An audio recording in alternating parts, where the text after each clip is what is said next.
Morakniv Pro Robust, was a recent purchase. I ordered this on Amazon and received it, 3-4 days ago.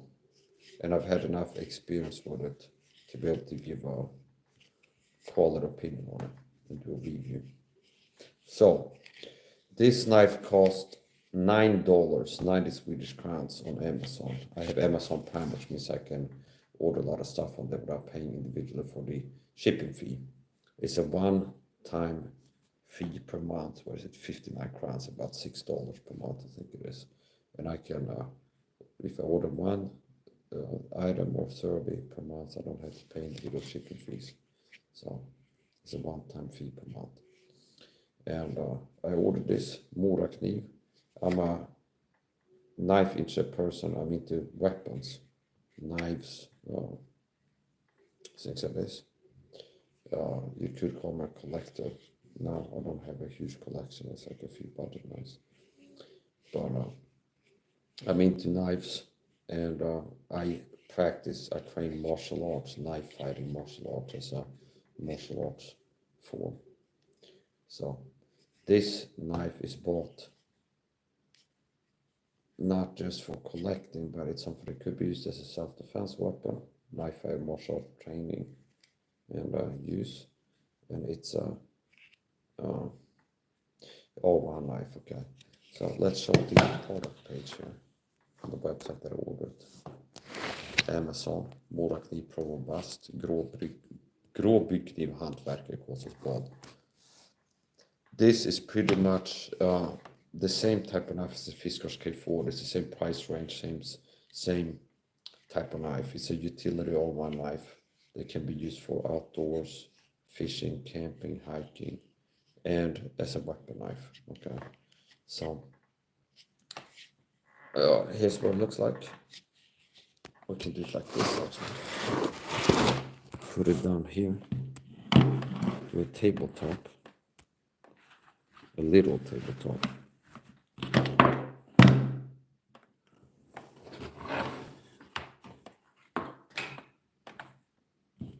It's a good knife, good value for the money.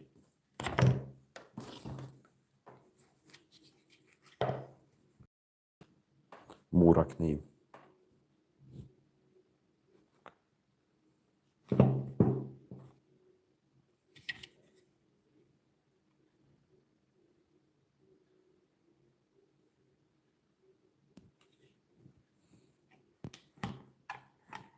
Unsheathed.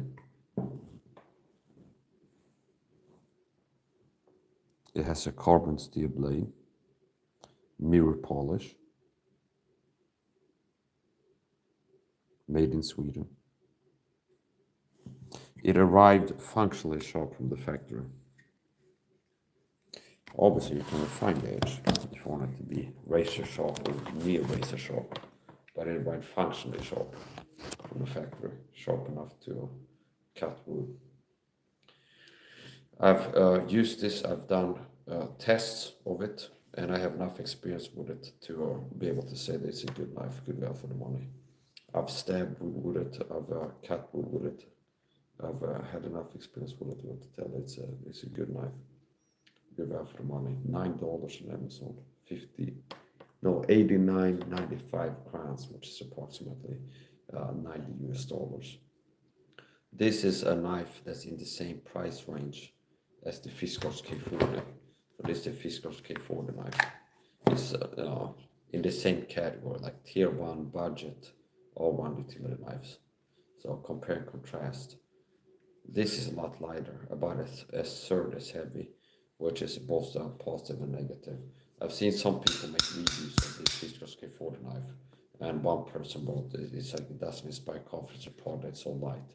Now possibly that could be a shill, somebody working for a competitor that's like trashing the product on their review page. Okay, I bought this, it sucks, okay, because understand it's like more I could pay somebody, it could be like, here's a competitor, there's a lot of people choosing this over this.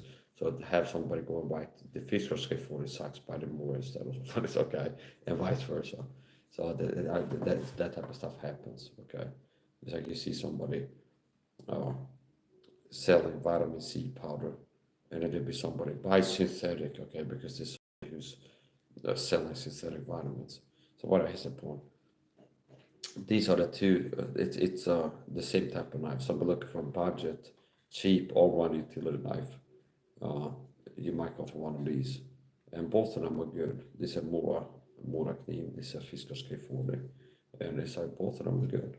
This is a little bit cheaper, $9. This is above $10 on the Swedish Amazon. Compare contrast, roughly the same size dimensions. This has a little bit wider of a blade. This is a little bit thinner and longer, and this is a lot lighter. This is about a third as heavy as this. Yeah. So, if I had to pick one of these, which one would I pick? I think I picked this actually, K40. Personal preference. Because I like the lightness, how light this is. It's easy to have it at home, EDC, carried in my pocket. A lot of times it's so light you forget you're wearing it. It's lighter than my phone in my pocket. This is close to the same weight as my phone there. So I like the lightness of it. It's light, but it's strong enough. So the lightness doesn't mean that it's weak and flimsy. It's light, but strong enough. This, I know this is a little bit stronger. So if you want to stab humans with it, like bone or wood or something like this, or stab into wood and then pry with it, this would be better for that. It's a little bit stronger. So that's what you get for extra weight, a little bit more strength. What's called tensile strength. If you stab it into wood board and start doing this with it, with both of these knives, like this, and do this, and then rinse and repeat, this will be broken first, okay? This tip would bend and or snap off before this does. So maybe if you do this with both of them, and then do this, wiggle it, you can do that 10 times with this and 3 times with this, until you have like a bend. So this is a little bit stronger. And if you look at the back of the blade here, it's thicker, the Mora knife, which gives it some more strength, rigidity. It's robuster, basically, see? So it's feeling, it's robust. Like utility, tier 1 budget, all-round utility knife. This is a robust one. This is robuster than this. Now, both of these are recommendable. I've used both of these. I have enough experience with them. I can say that both of them are recommendable. You're looking for a budget, cheap, all-round utility knife that can be used as a weapon knife, fighting people, in self-defense. Can be used for hunting, fishing, hiking, package opening, like a good all-round knife. Both of them are recommendable. Okay, you spend money on one of these, it's not a bad purchase. The Fiskars K40, it's one of my favorite utility knives. So I practice knife fighting martial arts. So I like to buy knives that are can be used as weapons effectively, on top of the more common use. So it's like a potential use. Like if I need to, it can be used as a weapon. Now both of these are effective weapons. Okay, fixed blade, compact knives. And I carry knives on me at all times in my home, at home EDC, which means I like to have a knife on my person at all times. And this is light, so it's easy to have in your pocket, whatever how you're carrying it, and it's so light you don't forget you're wearing it. And it's always in a person if you need to use it. So until I bought this is what I've had as one of 2 at home EDC knives in conjunction with the Cold Steel Contento, which is a heavier knife. Okay, and this is more functional as a weapon. Okay, and also better for if you're out hiking. If I'm, let's say I'm going hiking, I'm spending a day outdoors, I'm gonna make a fire, grill hot dogs, and possibly some fishing or something like this. This is better if I need to chop down a tree, for example. If I want to do chopping, some kind of sap or some kind of tree. I want to split wood. I have like a wood. I want to split it. This is better for using as a axe. Okay, as an axe, where you can chop things. You can chop things down. This is better for that. It's also has some advantages in weapon use. Okay, if you want to use it as a weapon, it has a longer blade. It's more rugged. You can stab to the human torso repeatedly. You hit a shoulder bone, rib cage. It's less likely to break. It has a longer blade, so you can penetrate deeper into the body and reach vital organs from any angle, omnidirectional 360 to the torso, around the belly button. From any angle, it's long enough to get deep into the body, to the spine from the front, unless somebody is like morbid obese. So here's the point. This is the cold steel recent Tanto. So what I've been carrying at home EDC knives are these two. And sometimes only this, but a lot of the time both of them at the same time. This is the Fiskars K40. It's really light. It has a good ergonomic handle, which means for a weapon knife, if you stab with it, the handle helps to keep your hand from sliding on the blade, especially with a good grip. Okay, it's light, so the best knife to have is the best knife is a knife you have only when you need it. Okay, so this knife, it's might be better for using it as chopping something or fighting somebody, but you're more likely to end up not wearing it because it's bigger and heavier. So if you're at home wearing sweatpants and a hoodie, it's like carrying it around can be a little bit, it's like it's not a problem, it's not impossible, but it's like you're more likely to end up like, well, it's kind of heavy, so I put it on the desk. Okay, I put it on the desk and go cook as well. So if you need it right now, you're more likely to have this more viable, like have a knife that you always have on you. It's light, you wear sweatpants, jeans, whatever, you can find a way to carry this, and it's light and you forget to carry it. So fixed blade knives, I like fixed blade knives. I don't really like folders. I prefer fixed blade knives. A fixed blade knife is sturdier than a folding knife. Okay, like can you find like a cheap fixed blade knife that is less sturdy than a folder? Yeah, okay, but most of the time a fixed blade knife is going to be sturdier and stronger than a folding knife. So a compact fixed blade knife is a good weapon knife because it's small enough to be able to carry it on you at all times, so you have it if you need to use this weapon, and it's sturdier than a folding knife.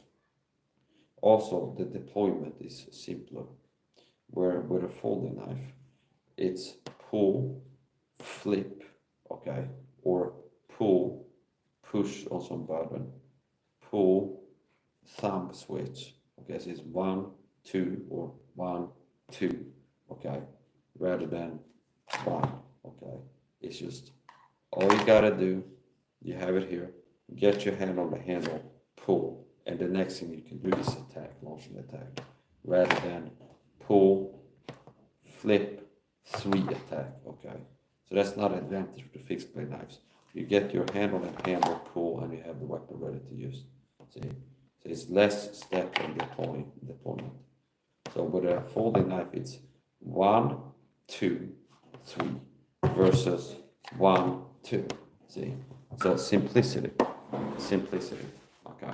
If I have the knife, if I have a folding knife in my pocket here with a clip, okay, get my hand on it, pull, gotta flick it, and then I can stab with it.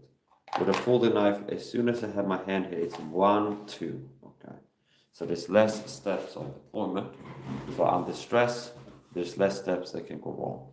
Like fail to deploy. So it's basically simpler. It's easier. Less steps equals faster. Okay. To 1, 2, 3 takes longer to say 1, 2, 3 than to say 1, 2. Okay. So fixed blade advantage of a fixed blade knife to a folding knife. It's stronger. Okay. And it's easier to deploy. So with a folding knife, you can have a knife that has this length of blade in a more compact package, smaller, where it can fold down to be about this large. So that's an advantage, okay, if you're prioritizing total size, okay, undeployed, like you're carrying it around You can carry a folding knife in here that once deployed has this length of blade and this length of handle, okay? So here's the point. With a compact fixed blade knife, you have something that's small enough to carry around, okay? Covert carrying, open carrying, different ways, have on at all times. So it's compact enough, the total package, because it's a compact fixed blade knife. And it has the advantage of being compact and easy to carry and have on at all times. And it has the small size, okay? So it's strong and small, okay? Now you can get a knife that's small, like if this would fold and be folded, knife would be smaller. So anyway, my preference is compact fixed blade knives for everyday carry. To have at least one knife that's a fixed blade knife that's light and small enough to be able to carry in multiple ways. If that's in the pant lining or in the pocket of sweatpants or jeans or in a boot or whatever, okay? So Fiskars K40 is one of my favorite knives, a budget knife, all-round utility knife. And this is a knife that's similar, same type of knife, understand? It's a compact, small, all-round knife that can be used as a weapon knife. And it's $9. This is a lot lighter, okay? This is at least twice as heavy as this. I'd guesstimate around 3 times without looking at the stats, okay? At least twice as heavy, the more knife.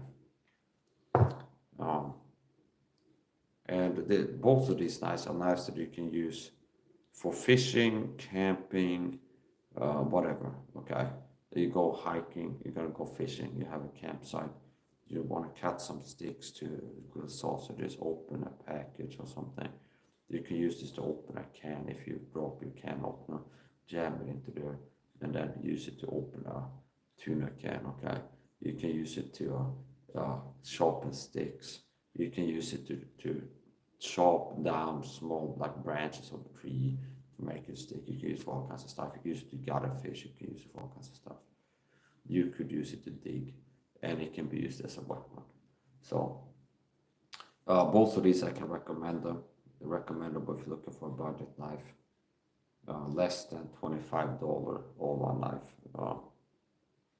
If that's what you're looking for, the Morakniv Pro Robust. I have the page open, and the Fiskars K40. Both of them. So it depends on what you're most interested in. If you want something, I wanted something light because I'm gonna have it in my pocket all the time, so I want to be as light as possible. The Fiskars K40 is what you're looking for. It's a little bit less strong than this, a little bit less robust, okay, the K40. But if I want a knife that I can have on at all times, if I'm wearing sweatpants or shorts or whatever, at home all the time, and it's not like, oh, it's kind of lugging around, it's annoying to carry, this is too heavy, it gets in the way, and it sags my pants and it falls out apart. You want something that you're going to have on at all times that can cut and do what you want it to do. The Fiskars K40 is better. Now, the Morakniv is better in terms of being more robust. So, somebody wrote, I carry folders because they are smaller, but fixed blade is a better option. I have a K-bar, but never carry it. All right. Don't forget to click the like button. I'm starting to get triggered. That's a joke. But sometimes I see it like I'm doing a review. I see somebody with a comment that the like count didn't go up.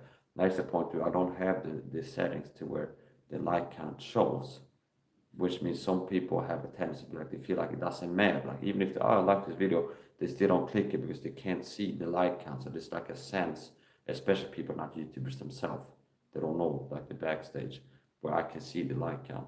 So if I don't have the like count displayed when I go live. But if I have like 35 likes on a video and put a mark this, like it helps people see people think this is a good video. I go, okay, once I get 35 likes, maybe I click show the likes. It's okay. So it's like the likes count and I can see them. But right now, if you click it, just glows for you, but other people can see the number. So, okay, okay. So here's the point. Thank you. I saw that it went up. I carry folders because they are smaller.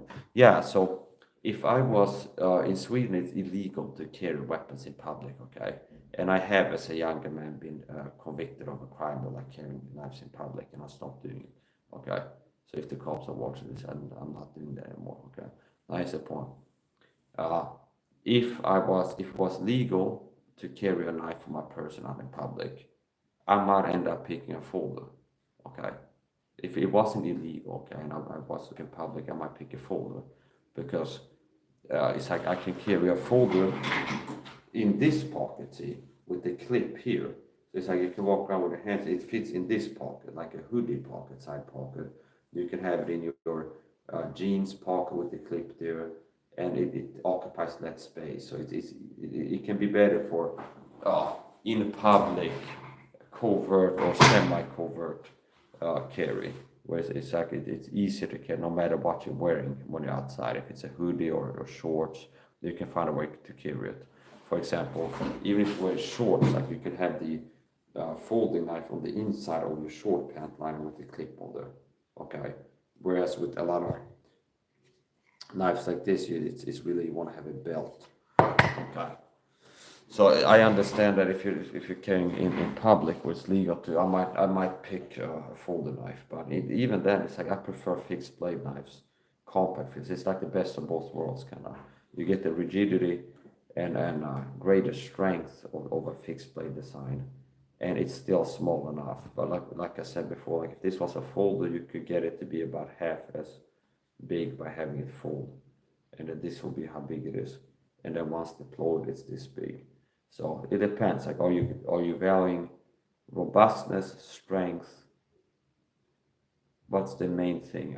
Most important to me is how small it is carrying it around, or what's most important to me is how strong it is. Okay, so I think a small, compact, fixed blade knife is the best of both worlds. It's small enough to be able to carry it around.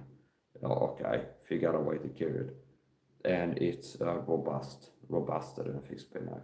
So Cold Steel, I know the Cold Steel is one of the best like fighting knife companies, and they're more like if you want a knife that like you can count on, like it's strong, it's rugged, okay, and it's not they're not really budget knives, okay.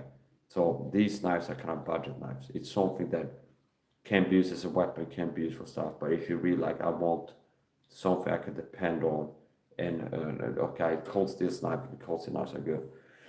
My point is this: with a Cold Steel knife, a folder, some of those are like you can get close to the same strength of a fixed blade knife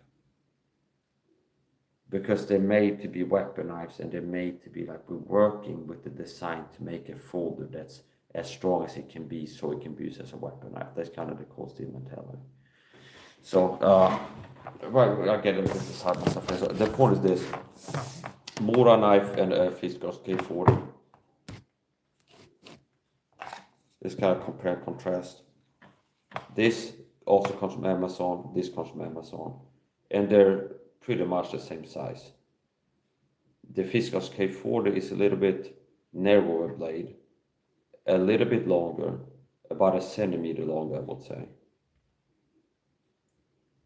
And it's about a third as heavy as the Mora knife. So this, I would think it's robuster than this. I would say it's robuster than this, having used both of them. This is lighter. So if I had to pick one of these knives, you can only keep one of them. I'd pick the K40 because I really like the lightness. It's strong enough, but it's light enough to where I can have it in the pant leg here. See, I can have it in the pant leg without any clip. And it's so light, it's like I forget I'm wearing it. It's like, yeah, I can feel I have something there, but it's like, it's so light you forget you're carrying it. And it's not so heavy, it's gonna start like pulling down your pants and you keep tightening it. You can have it inside of a sock. You can, okay, I really like the lightness of the Fiskars K40. So it's light, but still strong. So, I have a K-bar, yeah, so the K-bar, I remember hearing this about the K-bar company, where supposedly like K-bar came from a Marine bought the knife and or something like this. Somebody sent a letter to the company and said, I killed a bear with this knife or something like this. Okay. And then his writing was bad, so it's like K-bar, K-bar. I think that's the story of how they named it K-bar. That somebody used to kill a bear. Okay. So I don't know if that's some kind of storytelling, marketing BS on that, but it's like I made this some kind of bicycle K-bar supports. Somebody sent a letter, they killed a bear with it. Okay. Okay. So yeah, so people into knives, I could recommend the Mura knife. And I've seen Americans, I take a look sometimes at like knife channels because I'm into knives. I end up searching, it's like cold steel folder or something like this, or cold steel tent, and I'm thinking about maybe I buy a new knife. Like before I bought a cold steel recon tent, or I might search on YouTube like cold steel tent or knife or something like this and look at what's available before ordering a recon tent. So I've seen American knife tubers make videos about the Mura knife. So just on the base of being Swedish alone, I'm already better than all of you. Okay, that's true. Okay, yeah, a Swedish guy doing review on a Swedish knife. So it's made in Sweden. And Morakniv is one of these uh, knife brands that is like known in Sweden. It's like the biggest knife manufacturer in Sweden, to my knowledge. And I like it. I've used it enough. So a lot of times, if I order a new knife, the first video I will do, if I do, is like an unboxing, first impressions. Like I pull, okay, here's a new knife, feels good, looks good. Okay, it's long enough to reach into the body if used as a weapon. It's kind of heavy, not too heavy. It's lighter than this other knife I have. Feels and looks good to me. Okay, and then later on, it might be a new video where it's like I've used it to like stab wood and I use it for knife fighting, shadow boxing. I have some more experience. Like, yeah, I did. I have some more, a more experienced opinion to give. So before I made this video, I actually thought, okay, I had a thought is that maybe I should send a email to Mora and be like, I bought your knife, I made a YouTube video. It's like, would you mind sending me a new one or something like this? Because I'm doing free marketing for them. Up until this point, unless after this point say it sucks, don't buy it. Okay, up until this point, unless something like that, it's been like free marketing for them. Okay, it's just a knife, it's a good price, I bought it, I'm happy with it. Okay, you see? So if I get 2,000 views, maybe I get 3 purchases at least or 30. Okay. So now that's not what I'm doing because I'm not making money off it. It's like I'm an honest person. So it's like a good market, a good product markets itself, and a bad one dismarkets itself. Which means if I order something and I feel scammed, I might be ranted, but I'm mad. Okay, I bought a knife yesterday, I felt scammed. Okay, and if I buy something and I'm happy with it, it's like I'm an open person. I'm gonna end up in one. I bought a knife, new knife, I like it. So.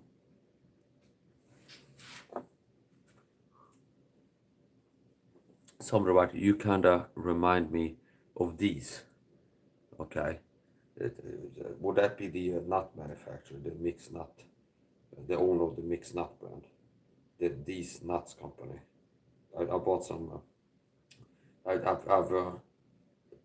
given some women a taste of these nuts before. Like you have a girl over and you have some nuts at home and you give her a taste of these nuts. Okay, these nuts, mixed nuts. It's a good brand. Okay, good for like dates and you have a girl over, you want to treat her to some mixed nuts or trail mix or stuff like this. These nuts. Okay, okay. So as I beat it to the punch, somebody came here. You remind me of these. Okay, and I go, who's these nuts? But okay. Well, jokes on you. Before you even start. Okay, before you even zip it. Okay, I got a whole bag of with the name on it. Understand? Just zip it. Let me tell a story about my name. Okay. Let's not get too carried away. Okay. So here's the point. I think K-bars are overpriced. I don't think I've ever owned a K-bar, so I can't really give a like you're right, you're wrong. Okay. I know that I've seen K-bars like browsing the internet and look at websites that sell knives and different type of knives.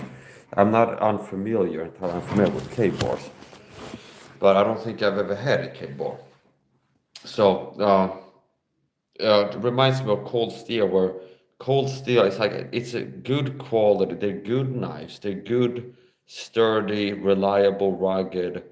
Okay, but in my perception, which can be flavored by not being rich. Okay, like really wanting to spend as little money as possible.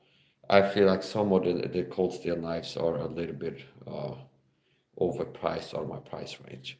Now, I don't know what type of manufacturing cost goes into it. Like, what are they paying people hourly? What are they paying for the steel? How much do they pay for shipping? So, for me, here's the point. They cold steel knives. When I see them like this, I would really like this knife. Some of them are a little bit out of my price range, where it's hard for me to justify spending this much money on a new knife. Understand? It's like, yeah, I can justify spending $10 a month on a new budget knife without feeling like I'm being irresponsible. Okay.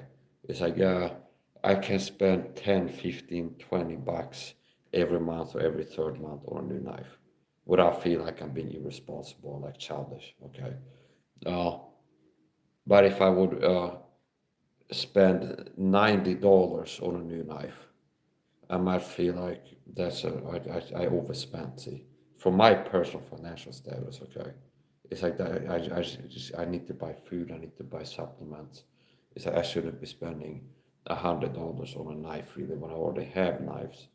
Okay, so I think K-bars are overpriced to be honest. I haven't looked at K-bars and the prices. I came close to buying a cold steel was it leatherneck, mini leatherneck tanto, and that looks like a good knife to me. Well, it's the same type of thing. It's a compact fixed blade knife that's big enough to be a problem to your opponent in a knife fight. Most likely more rugged and durable than this, okay, and better in some ways as a weapon knife. And it was what around $30, I think. I came close to buying that, but I ended up maybe buy it another time, and I bought this instead. So yeah, I like knives, and the Fiskars K40 and the Mora Pro Robust, which I've been talking about in this video. I can recommend both of them for outdoors. So, but what do I like? I like to have a knife that I can have on me at all times at home EDC, which means I have it. I'd like to have a knife on my person at all times. Okay, so the Fiskars K40 is good for that because it's light and easy to carry at all times. The Morakniv Pro Robust is light enough to be able to carry around. A little bit heavy. So let's look at it again. Possibly I should do it like this with the back cam. We can get a better view. So here's the interesting point. In Swedish, the word for sheath is slida, which means vagina. Okay, so literally, the old Swedish, okay, old English, like old time, okay, vintage Swedish word for sheath of sword or knife is slida, which is the same word as vagina, like vulva. Okay, which actually is it's like here's the thing that slides into this other thing. Here's the receiving component. Same with electricity, male and female. See, it's a male and female connector. Like the male thing is the thing that goes into a hole. Okay, so it's kind of interesting. But like, it's called vagina. Okay, it's an old Swedish word for vagina, slida. Okay, so that's like a old word for a woman's genital parts, which is like a slit that you can slide something else into. So I guess it works. Maybe the Vikings came up with what is here home, like thinking about camping, what do you call this thing? So it's a vagina. Okay, but that's the point. So the cold steel, no, the Morakniv, okay, robust. I can recommend it if you're on a budget. It's cheaper than the K40. I think the Fiskars K40 on Amazon, the Swedish market, is right now, and prices can fluctuate. It's less than $20 for the Fiskars K40, and this is less than $10. So it's 89.95 crowns, which would be approximately $9 US. And for what you get, I like it. It's a good all-round knife. You can use it for fighting. You can use it for. So I like to have knives on me that can be used as a self-defense weapon, and for martial arts training if you want to do that. And I have it on me at all times. Now, what is the most common use? What I use the Fiskars K40 for, that I've been having on my person 24/7 at home. Well, the most common use is opening packages. Like I get an Amazon delivery, I get it and I open it. So opening packages, if that's, and cooking. So that's the most common use for the K40. Opening packages and cooking. So cutting onions, opening sausage packages, cutting things open, opening packages and cooking is the most frequent use. And more infrequent use, rare use is for knife fighting, martial arts training, if that's like shadow boxing or like actually impact training, stabbing or slashing things, which is not recommendable to other people because it's easy. Well, there's a risk you can get hurt just like holding a knife and wheeling, like moving it around. You can get hurt, so I don't recommend that for other people. So this is the Morakniv Pro Robust, and I'm happy with it. $9 and good value for the money, as you see in marketing sometimes. That's what that boils it down. It's good value for the money. Okay.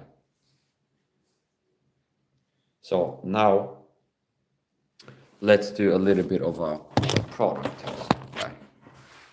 So here's a wood. There's a phone flying down on the ground. First of all, so that's it. That's the video. Okay. Now here, okay. So once again, don't try this at home. This is gonna be a little bit of a test here. So see, okay. So this is wood. Okay, this is wood, and it got this deep into it. This is a bit of a product test now. It went deep in there, wiggled out. Is there any sign of bending or breaking? No. Okay. So one stab into dense wood, it could do that. Let's try a different angle here. Okay. Wiggle out. And a little trick, okay. If you're doing things like this, where you're stabbing stuff with a knife, you wiggle it with the angle of the blade, so you don't wiggle it out like this. So if you stab it here and it's stuck and you don't want to pull it straight, you want to wiggle it out. You don't wiggle it like this, you wiggle it like this, lining up with the angle of the blade. So that's like to bend or snap the tip. So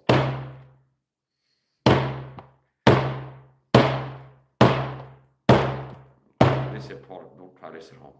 Okay.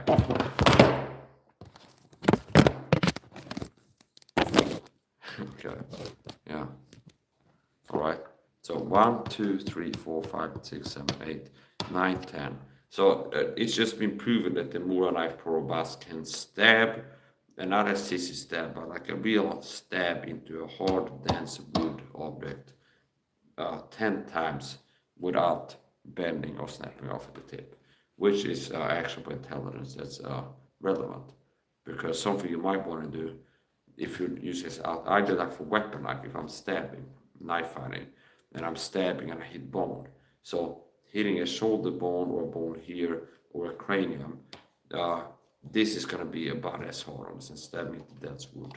So this tells me it's strong enough to stab into bone. Well, okay, if it can do 10 stabs into this wood, it can do 10 stabs into human bone without breaking. So there's no sign of bending or breaking at the tip. Now, what about, let's try this. Okay, here. Okay. Some chopping.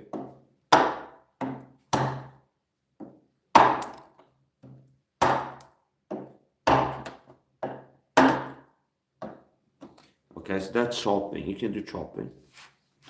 And now let's try cutting. It can cut. Okay. So And this is one of the most likely uses what somebody buy this knife is likely to end up using it for. Woodworking, cutting wood.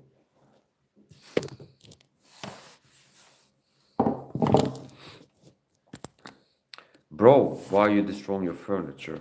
Maybe show us on a tree outside. Yeah, yeah, of course. I go outside with a knife and start stabbing trees while live on YouTube, breaking the law in a video because it's illegal to bring a knife outdoors. So yes, I walk outside with a knife while live on the internet, videotaping a crime of bringing a knife out in public. Okay, it's a great idea. Okay, you gotta get blocked.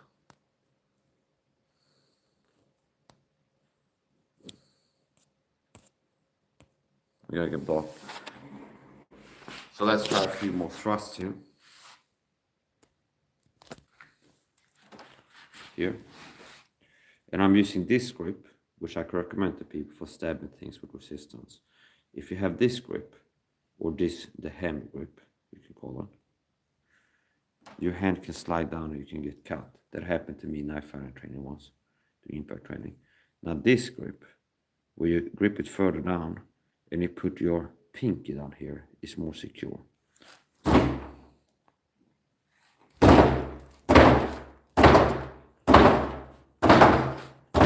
And I'm alternating my angles there, and then inspect for bending. Try this angle.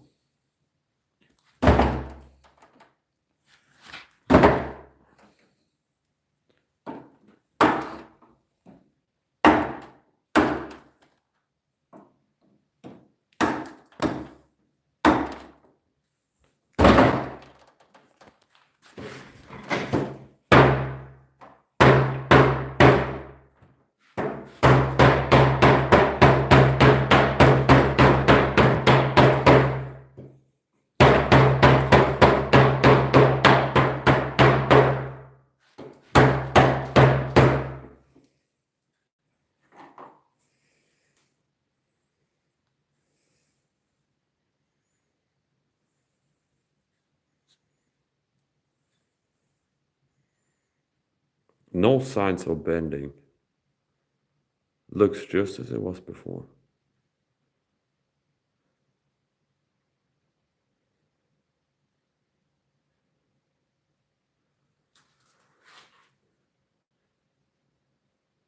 Let's try some tires.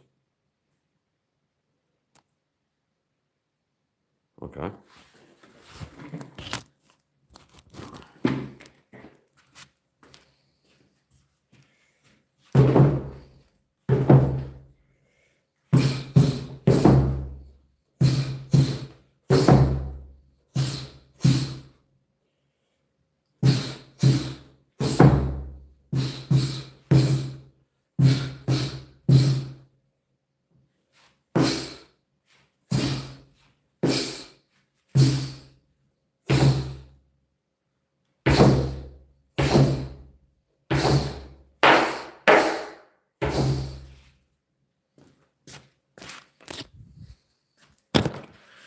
So yeah, I think that sufficiently proves the product as a product test. Like we're getting to the territory like torture test product, and there's no visible signs of breaking.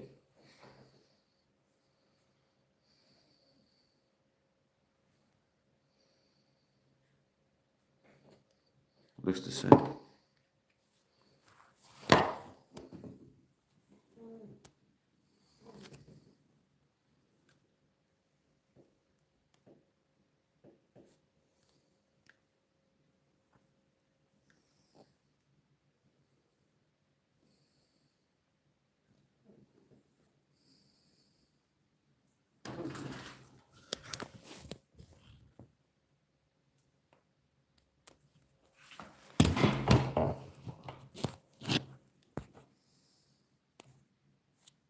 Okay, yeah, so start up, talk about it. We've done tests of it, which is close to torture testing. As a matter of fact, let's see if we can find a steel of it now. Now remember, don't try any of this at home, okay? Here, okay? This is a rest from a chair, and it has cardboard and possibly metal in it. So we'll try this. Don't try this at home.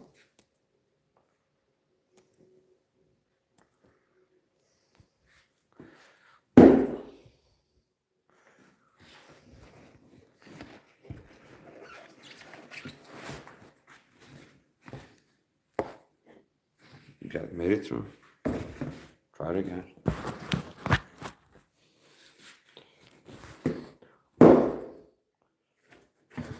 And remember, always wiggle it, line up with the blade if you need to wiggle it.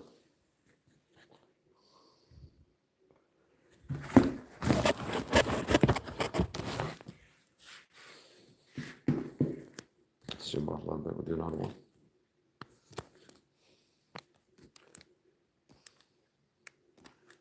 I've used this as a backstop for airgun shooting before.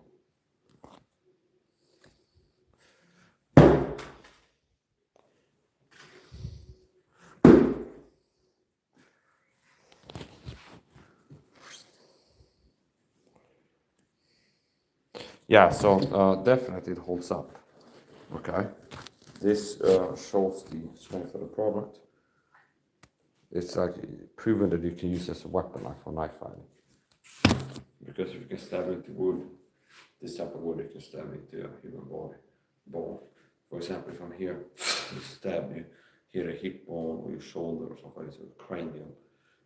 If you can hold up in wood, okay, if it doesn't break from stabbing wood, it doesn't break from stabbing bone. So, not too bad. Remember, don't try any of this at home. The stunts is performed or done by either trained experts or the situation trained experts.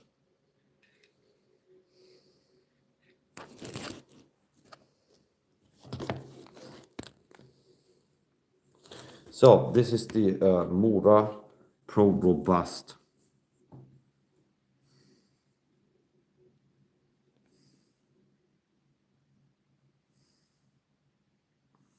$9. And it's generally the same type of knife as the Fiskars K40. Like I said, if I had to pick one, I think I might go with the Fiskars K40. Just because it's so light. So I like to carry a knife on me at all times at home EDC. And I'm ready to fucking stab people to death and cut the throats off if I need to. Meaning there's illegal use. If somebody comes through your house, jumps through your window with a machete, attack you, you have a knife on you, you'll be allowed to legally to use force. Previously described level force. Maybe somebody stabbed me, slashed me, something like this. So I like to stay on. I'm going to stay on. And if tyrants don't like that, Mike, I don't give a shit. I'm gonna keep training knife fighter martial arts, and I'm gonna stay on at all times, have knives on me. And if you don't like that, it's like maybe you're a tyrant or work for tyrants. We don't like Mike. I don't care. So, what I carry knives as weapons, at home EDC, and as tools. So it's like something that I have on at all times. It could be used as a weapon in self-defense if I need to kill a person in self-defense. Somebody's attacking me. Or I need to open packages a bit quickly and stuff like this. So this is long enough to reach the lungs, the heart, the liver, cut, sever the carotid artery, the windpipe, and cause damage. So it's big enough to be a problem as a weapon knife, and it's small enough to always have on your person without problem. So I like this, the Morakniv Pro Robust. And with the sheath, you can carry it in all kinds of ways. You can carry it like this. You can carry it on the inside too, like this. Now that makes it a little bit harder to deploy it, but you can carry it in all kinds of ways. You can have it like this.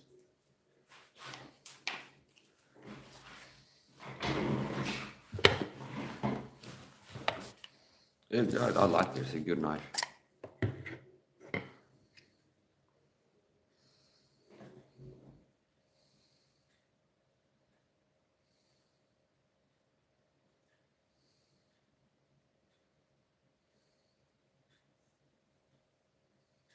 It has this little summers here, you could call it. I like that. Put the thumb there. This is a knife fighting massage grip. So normally, if you're using this as a carpenter's knife, you're holding the piece of wood like this and cutting like this. That's my tool, over tool knife grip. Now it also works for thrusts and stabs like this. Now this is more of a knife fighting grip. Having it like this. It's a good grip. And this is what I was using for the stabs. Now don't try that at home. So why is this grip good? I can teach you a knife fighting grip. This here. It's good for stabbing with the reverse grip. If you have the hand grip like this and you stab something, your hand, it's easy for your hand to slide down and cut yourself on the blade if you have this grip.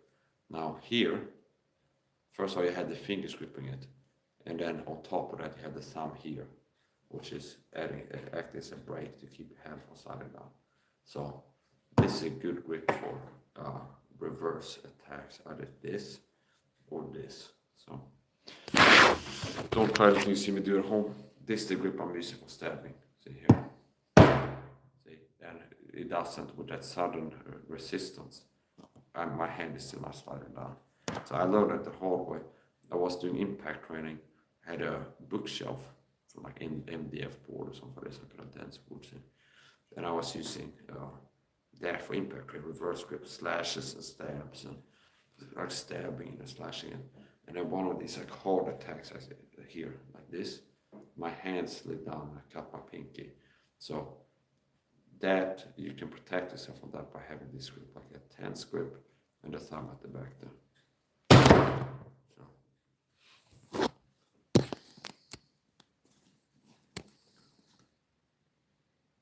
This looks good.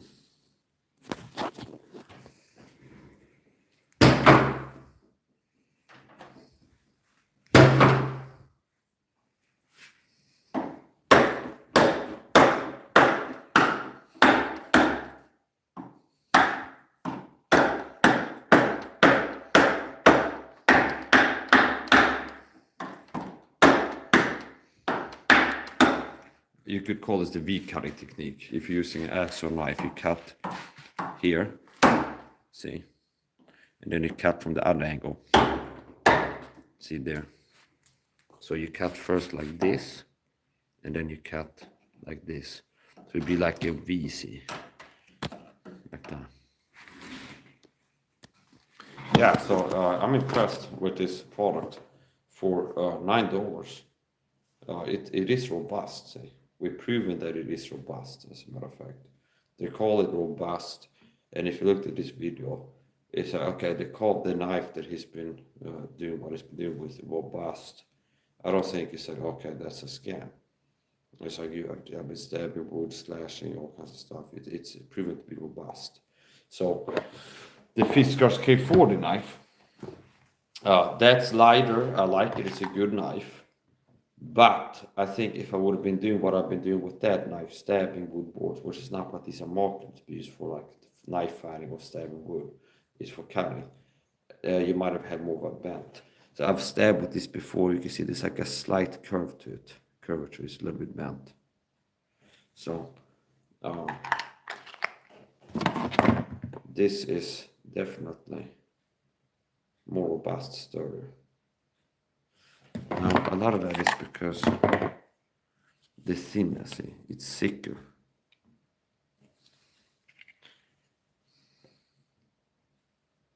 It's thicker at the end.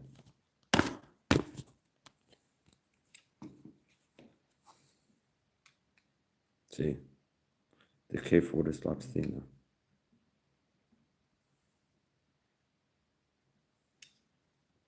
It's a good comparison. Fiskars K40 and Morakniv Pro Robust. This is wider, this is a little bit longer. This is thicker, both in width, you can call this thickness if you want to, like the breadth, the width, okay? It's thicker this way, and it's thicker this way.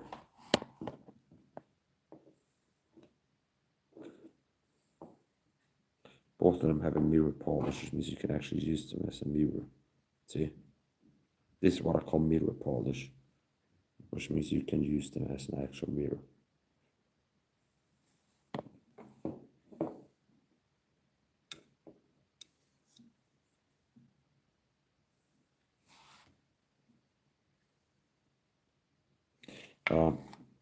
The K40 floats, so if you're a fisherman, that might be an advantage. So one advantage of this, like from the factory, is it has an orange tip here, the orange, the bottom of it is orange, and it floats, which means if you bring this on a camping trip and you're like on a boat and you're cutting fishing string or something like this, you drop it in the water. First of all, it will float, so you'll be bobbing on the water like this, and it's high visibility orange, especially if you use a flashlight. It will kind of light up if you hit it with a flashlight. So if you would drop this in water, first of all, it floats, you don't have to go diving for it. This, I don't think it floats. If you drop this, it's into the water. So if you're fishing and you drop it from a boat in the water, you can recover this because it floats, and you can find it more easily by the orange tip here. Same if you like lose it on the campsite at dark, if you get a flash and look around for this, easy to find.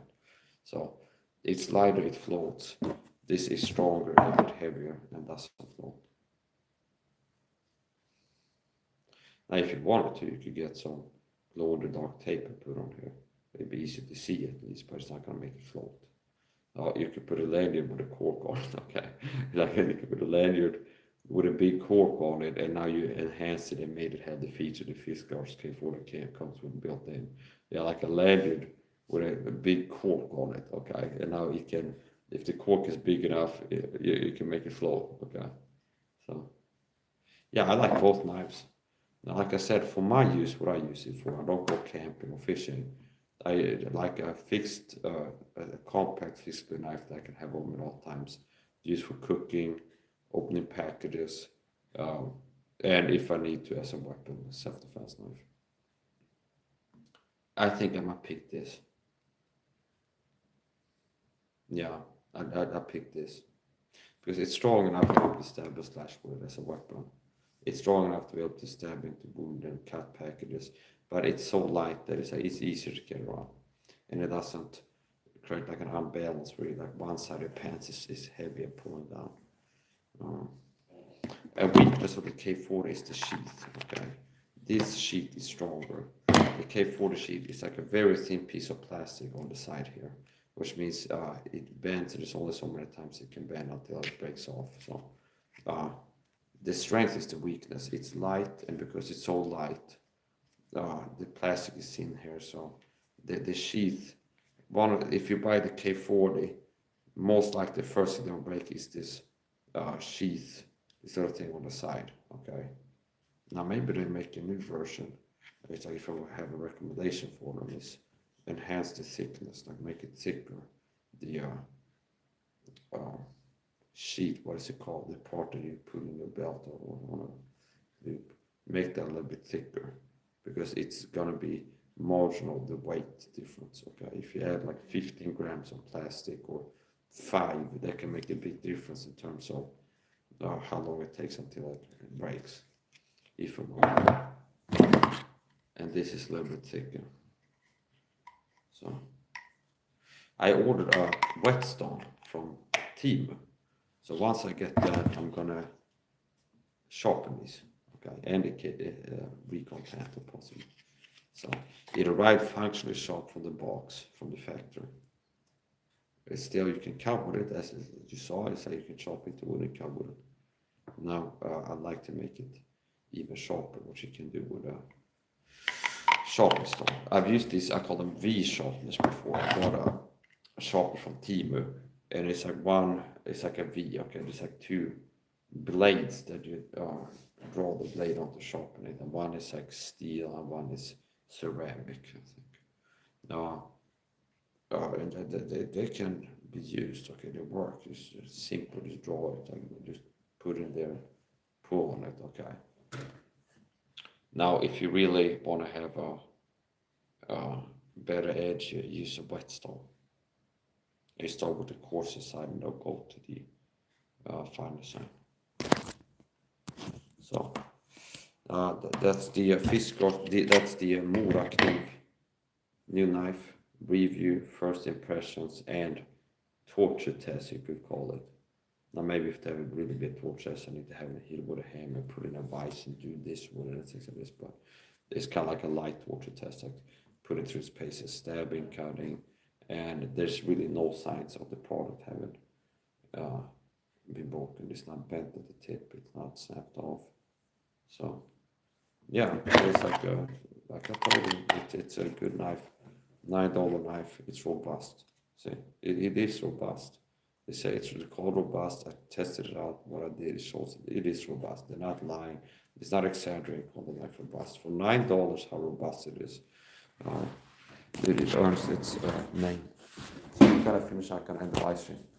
The Morakniv review and product test. So I can recommend it to people if you're looking for a budget all-round utility knife. The Morakniv Pro Robust, I can recommend it. So maybe I should start doing things. I thought about this a few times. I'm not narcissistic enough, and more people are more selfish to me. Like most YouTubers not like out here making quality content, spending 1 hour producing like reviews and helping people with intel. Like here's the, okay, if they're not making money off of it, okay. So if somebody's gonna make a video talk about a knife, they're making money off it somehow. So that makes me different than most people. Okay. Now maybe I should start doing things like send an email to Cold Steel and be like, hey, could you send me a recon Tanto? And if you do, I'll make a 30-minute at least video showing and talk about the product. And it's not like I promise to say it's the best knife ever, because that's dishonest. But it's like I do an honest review on it. Maybe I should start trying things like this, because I like to do reviews. Maybe I should like start sending emails to different companies and be like, hey, could you send me a Cold Steel folder so I can review it on my channel? And it's not like I promise to say it's great, because that's part of who I am, like honest. So it's like, if you send me a knife, I'll make a video on it, okay? And then it's like, I bought a more knife here. Nobody paid me. I'm being honest. And it ended up being, well, since I'm not an idiot, knives that I'm interested in, this also comes with experience. Well, the more experience you have, there's less often it happens to buy something, it sucked, I wasted my money. So I have enough experience and wisdom, discernment to be able to be like, I look at knives online, and if I order it, 99% of the time, it's not a mistake, understand? If it's a knife that I feel I want to have this knife, it looks good to me. If I end up ordering it, it's rare that it's something that sucks, understand? Because with time and understanding, you can just look at the picture of the knife, look at the listing, and be like, yeah, I think this is a good knife. You buy it and then test it, like, okay, yeah, I was right, it was a good knife. So I know some people order things from Temu, which like, oh, it's bad stuff. Well, you have to learn how to have some discernment. You have to learn how to have some discernment. So I'm gonna finish up now. Don't be scared, okay? It's like, oh my God, what a disagreeable man. He's stabbing things with his knife, okay? Yes, okay. And I'm gonna keep doing it. Okay. So you want to call the cops. There's been a stabbing. Who got stabbed? A wood table. It's about, no. That's not a crime, okay? It's like, it's called, there's a guy who stabbed. There's been a stabbing. What happened? Wow, there's a guy on YouTube who was stabbing a tree and chopping wood. Now, it's like, if the same techniques were given to a human body, it would be a bad thing. Well, it could have been, okay? It could be a bad thing. So yeah, I'm unapologetically into knife emotions. I don't care. Yes, okay. How much knives do we need? Yes, okay. How violent? Yes, okay. Okay. So, yeah, okay. So here's the point. I like knives, okay? I'm not gonna tiptoe around here. It's like, oh, some people are like, Mike, why you use knives? Like, no, no, no, no, no. I like knives. I'm into knife fighting martial arts. So part of what I care about in a knife is its function as a weapon. Its potential to be used as a weapon. Which means if I'm standing here, notice this is the intelligence. This is like the reason. Do you understand? It's like I'm a person who likes to have knives on me that I can talk about. I would like to have a knife at all times. Now, if I make a YouTube video, like right now, bang! Okay, the door gets kicked down. Okay, or like maybe first, like somebody with a crowbar, it takes some time, but it's like boom, comes in. It's a guy come in here with a machete run at me. Now at least I have a chance to make him hurt. Understand? If he's got a bigger knife, I can end up winning the fight. If it's like fist on machete fighting, your chance are worse. I'd rather have a small knife than no knife at all. If this a guy come into my kitchen on with a machete, see? So do you see how it's wise? It's better to have it not need it than to not have it. And people don't like my masculine courage and warrior strength and fearlessness. Be like, oh, because Mike is a person that's like prepared and talks about EDC and like scenarios of why as a man it can be good to have a weapon. It's like, now I'm gonna say you're scared, okay? No, I'm not scared. It's like, oh, why would you wear a seatbelt? Why do you lock the door at night? You lock the door, that means you're scared. A lot of people don't like that they can sense that I'm fearless and have courage. So they have like a desire to like, I don't like that. I can tell that Mike is not a fearful cow like I am. I want to be like, grasp at straws to say that he's scared. Or you got knives, I don't give a shit. I'm going to keep your knives, I'm saying. I'd rather have to spend less energy ending your life than more energy. So if I can kill you quicker with less effort using a knife than elbow strikes and kicks and punches, I'd rather use less energy and time. It's a more effective way to end your life. If you're like a cracker jumping through my window with a machete trying to kill me, I had to use lethal force and self-defense in full accordance with the law. So here's the point. Okay, where's my lighter? Here. Okay.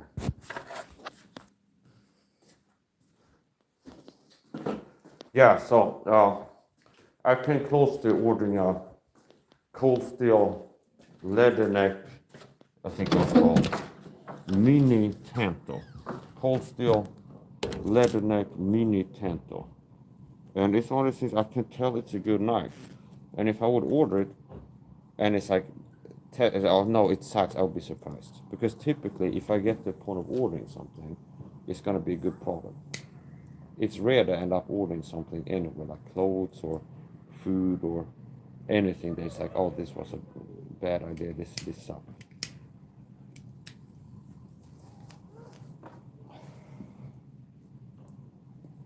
So that's the point. Morakniv Pro Robust. Good knife, good value for the money. $9.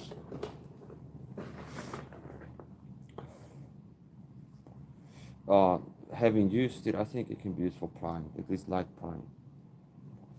Yeah, for example, one thing you can do outdoor use, if you saw me stabbing her, you can drill with a knife. Like if you need to make a notch or a hole, drill through a wood, you don't have an actual drill, you can put the knife into a wood board, for example, and keep turning it until you drill through down the side.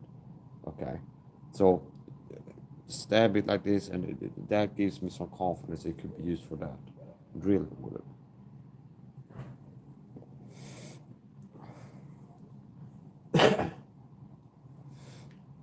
So yeah, I like knife fighting martial arts as a martial arts training form. And I like a knife that is a good all-round knife, light enough to carry on me at all times, and that could be used as a weapon in self-defense, or for trading knife fighting martial arts.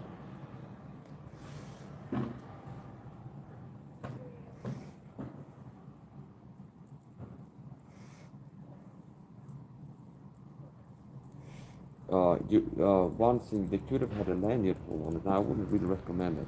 Like if they ask, like, do you have suggestions for any changes to the product for like generation 2 or something like that? Not really, it's good as is. It's not broken or fixed. I don't know how it works. Companies, if they have like an engineering department where people sit down and think and like sketch out, it's like, what are we going for here? Then maybe there's like a first, then they test it out and they say, now we need to make the blade thicker. Okay, and then maybe first they start with a handle, and now we need to add some length to the handle, and let's do this too. But here's the thing: if you care, you want to have a lanyard hole. You want to have a lanyard, like a little thing around your hand that you can have around your hand for some reason. What you could do, even though there's not a lanyard hole, you could get a string, a rope, some kind of string at the end here, and it won't slide down if you get it tight enough. So you could have hemp rope, for example, tie hemp rope here, get another hemp rope around there, so you can make your own lanyard if you need it, if you want the lanyard for some reason.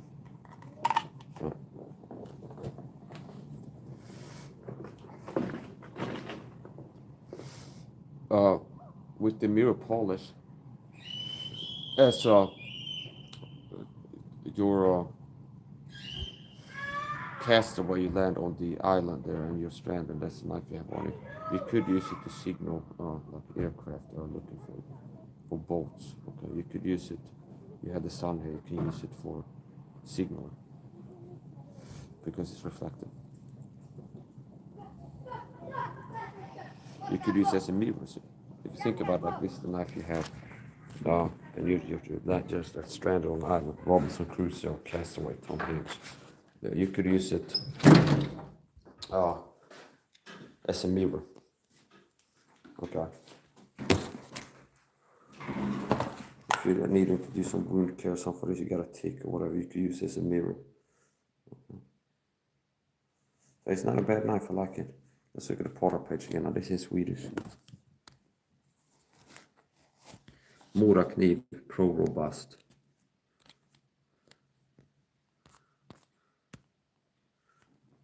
Grå, that's the Swedish word for grey. Byggkniv, building knife or carpenter knife, utility knife. Hantverkare, handyman or arts and crafts. Carbon steel blade. And it gives it in inches, tum, 3.6 inches. So what's that in? I said 3.6 inches. 3,6 tum i centimeter.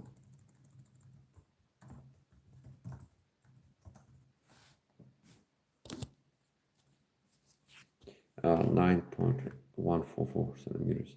9,144 centimeter. So it's close to 10 inches. So speaking to the weapon use of the knife, the viability of the knife as a weapon, you want a blade that's around at least 10 centimeters for a weapon knife. Because if it's 10 centimeters, it's long enough to be able to get deep enough in the torso, this thoracic, thorax, in the torso. You want it to be, if you want a knife that's like usable as a weapon, okay, for another human, you want at least 9-10 centimeters. So around, as a rule of thumb, if you're looking for a weapon knife, you want, it's good if it's 10 centimeters, the blade, 10 centimeters blade length. Because if you stab here, see, this is long enough to reach my lung. From the front, it's long enough to reach my heart. From the back, it's long enough to reach the lung. So like all my directional attacks. So if you attack around here, it's long enough from any angle of attack, like any angle around the torso to reach a vital organ or a major organ. So that's length, which is why in Sweden and Japan, when they don't want people to be able to carry knives as weapons in public, they have like rules like you can't have a knife longer than this long, and the law is designed to have the knife that you can carry not be a viable weapon. Okay, you can have in Sweden I think it's 5 centimeters total length according to law. So you can have a knife on like a bladed edge weapon or tool that's up to 5 centimeters total length, which means if you want a knife that's 4 centimeters long, okay, about this long, then you only have 1 centimeters left for a handle, okay? So the total length, I think, is 5 centimeters you can have for a knife and legally carried in public, which will be more or less like a ring with maybe a 1 centimeter blade on it, okay? Then you, for what, I don't know, open boxes or something like that. Yeah, I like the knife, and I'm not unlikely to buy a new one if I feel like it. Aesthetics are good. It's looks good. Ergonomics are good. I like the thumb rest here. Now, I'd like to have this thumb rest in a rubbery texture, really well. Yeah, possibly. I would prefer if this thing was a hard rubber, like a dense rubber. Now the thing with that is it's more like the rub off, and it's like for, okay, if it were made from rubber, this, it's more like to break off and rub down and things like this. So like the same type of rubber you have for shoes, the sole of the shoe.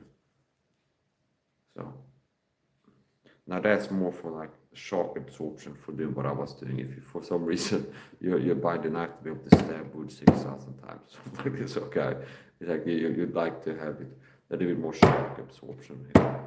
So, and it can have, yeah. So yeah, it wouldn't really hurt if this was made from a more grippy, rubbery texture. It might be better.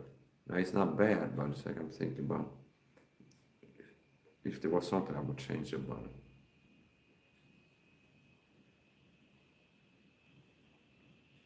What they could do, possibly they could have this be hollow and a rubber material in the middle there. Now that still the hard plastic, it will be more concentrated force as you're doing this. So yeah, it's gonna be either hard plastic or a softer rubber. With the softer rubber, you have a little bit more grip here and a little bit more shock absorption for thrust. So yeah, this is a good oral knife. I'm a proponent, as a human being, you should be armed and dangerous. So if you're a man, people should be like me. They should have a weapon on them at all times inside their homes. And something that you can have on you at all times inside your home is a compact fixed blade knife. Okay, so the best weapon to have is the one you have on you. Okay, so if you have a machete that's 60 centimeters long, and I have it on a desk or on a wall, okay, if I'm in the kitchen, boom, somebody comes into, I need a weapon right now, the intruder can be between me and the room containing the weapon. See? So you want a weapon that you have on you at all times, which is why it's good to have a light and compact weapon, because you end up carrying it. Okay, it's less like it's so heavy, I need to put this on before it gets in the way. So the sheath looks strong. You can carry it all kinds of ways. You can carry it in your pocket. You can carry it, and that's how I end up carrying a fixed blade knife a lot of time, in the jeans pocket, just like this. Okay, and then to deploy it, I use one hand. So one-handed deployment. Let's go to that. Here. So this is how I carry fixed blade compact knives sometimes. In the jeans pocket. Typically I don't wear only sweatpants. I've been washing clothes, so that's why I only wear sweatpants right now. But even in sweatpants you can have it like this. Now, since there's no resistance, one-handed deployment is like a technique to it, okay, like a skill that you can do. And it can vary from sheath to sheath and knife to knife, how you do it. But with this, they have this little thing here, which I figured that aids one-handed deployment. So all you need to do is get your hand on it. Let's put it here for demonstration purpose. The pant lining. Look at it here. It has a protrusion here, protruding part. You put this thing. This is not the only way to deploy, but it's one way that works.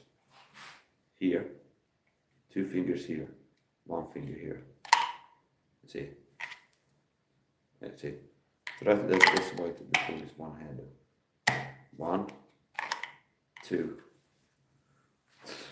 3. Let's try with the left hand. See, so the reason to assist push off, push pull at the same time. If I only pull, I can it can happily get the whole sheet with it. A lot of times if you buy knives like this, they will be broken in, okay, so the sheet will be tighter when you get it. And then if you're like me, where you end up like pulling the knife and reinserting it because you're doing training and using it quite frequent, like on a daily basis, they're pulling and using it for something, you end up breaking it in by rubbing down. It will decrease the thickness, so it's like you break it in, it becomes easy to deploy it without adding resistance. So you can deploy one-handed like this. See, that's a technique here. And I figured out, learned the hard way when I unboxed this pressure deployment. This not superficial cut is from attempt to deploy like this, okay, straight from the side, and then having the finger here to offer resistance, and then pulling, end up cutting myself there, okay. So a safer way to deploy it, less risk of cutting yourself. The technique, this general things and the specifics, like what deployment technique, like what type of knife it is, the sheathings of this. So with this specific knife, the Morakniv Pro Robust, one-handed deployment technique that works is placing your pointer finger on this little protruding part here, and then using these 2 fingers. So it's 3 fingers is all you need. See here, push, pull. So it's these 2 fingers pulling on the handle, and this finger pushing off the resistance. So you can deploy this with 3 fingers. See, this, and then it becomes acquiring that proper grip. Because obviously this is not a good grip for thrusting, okay, or slashing. It becomes this, and this now this goes into knife fighting. Some basics, 2 grips. This grip, and then this grip for knife fighting. So obviously with this grip, you saw me stab this grip before, and it's a grip you can use for thrusting, stabbing, like hammer fisting attacks, different angles. The hammer grip is inferior for those attacks because it's easier for your hand to slide down and get cut. Okay, you want to keep control of the weapon. So having the thumb here is a good grip. And with this knife, they actually have a little thing where it's like where to put the thumb, see? So it works like that. And then this grip, the 2 basic grips, this and this. Now, sometimes you can have this grip, which is the inversion of this grip, see, where it's more resistance against stabbing attacks, okay? A strong grip helping your hand from side down. This is more for slashing, you can't stab with it. But you can have more resistance with stabbing the things if you had the pinky at the bottom, see, here. So here's the regular grip. Here's a different grip. Notice I had the pinky at the bottom here. And it's the same grip only with the pinky at the bottom. Now this also gives me more range because I'm holding the weapon further down, which gives me more range. Okay, so this is better for stabs, and I'm less likely to have my hand slide down than this. Okay, or this, the heavy grip. So 2 main grips, this and this. There's some knives that have a skull breaker, skull crusher, like a little pointy, hard little triangle or something down there, so you can hammer fists and like cause more damage by kind of like a glass breaker. We have something that's designed to break car windows in case of emergency. It's like a hard material that's pointy. Okay, you hit the window with it. That also translates to weapon use. Like if you hit a cranium or something like this, you can break it. Okay, so now the disadvantage to that, it keeps you from using this grip. See, the one of these skull breakers with that, it keeps from using this grip because obviously if you have something hard and pointy here and you stab, it's like you're hurting yourself. Okay, so here's one grip, pink at the bottom for stabs, like this. Here, see, versus this, that it can, okay, it's not like you can't do it, but it's more of a risk that you end up sliding down the handle, okay, versus contrast using this grip with the pink at the bottom as a backstop. The same here, if you have this grip and stab, it's easy for your hand to slide down than if you use the thumb grip. See? It's like little details. Now, what I would like, it would be cool to have a knife like this with a handle all over it, like a metal, like a water beaker, like a lever action rifle, or a trigger guard of some weapons. We have like a metal thing going over here. Okay, and that could be good. For example, if you're chopping wood here, okay, if you're working next to a pile of rocks here, let's say this is like a wood out in nature, and I'm doing this. Now, if I hit here, I can hurt my fingers. So if you have like a handle guard that goes through your fingers, doing things like this, if you miss and hit like this, you're less likely to hurt your fingers. And that's one of the effects. Okay. So, yeah. 1 hour 27 minutes. Det ska bränna video. Colds Morakniv. It's $9 in Sweden. Fiskars K4, it's 10 plus. 14, 15, $17. And this is the quality Recon Tempo, which is the strongest of all of these knives, okay? And the most viable as a weapon. So it's like, if I had to fight a bear or a dog or a wolf or a human to the death in this room, I think I'd rather have this. This is what I would pick if I could pick only one of these knives I've been showing you. I'd pick this, okay? And these two also work, so that's a good end of the video. Now notice with this cold steel Recon Tempo, I broke it here. It wasn't really weak, but I did break this sheath, the powder sheath that you can use to hang it over stuff, which has made it harder for me to carry it all the time. Okay, so if not, I could carry this too in my pant lining. Okay, so now I have these two knives that are easy to carry. So without a problem, I could carry these two knives. I can have this here, for example, put on the left side. A lot of times I like to have the heaviest weapon on my dominant side, like my right side. Okay, so it's like I have one big heavy knife and one light knife. I have the heavier, bigger knife on the right side and the lighter, smaller knife on the left side. So this is easy for me. It's like to carry it all times. One here, okay, and then one here in the pocket. Then, like I said, one-handed deployment is, if it's secure enough, you can't count. Like if you just get it and pull on it, sometimes it can happen that you get the whole sheet with you, and that's the second step of deployment.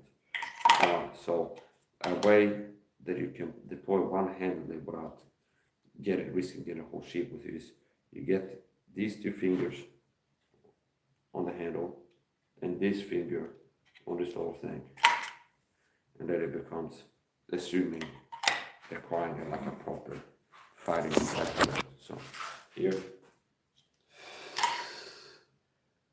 see here, and now it's ready to use. So now I have a more normal grip.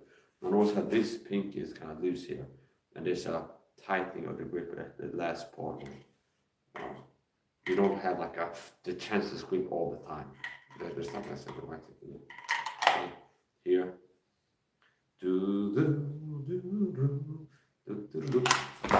Okay.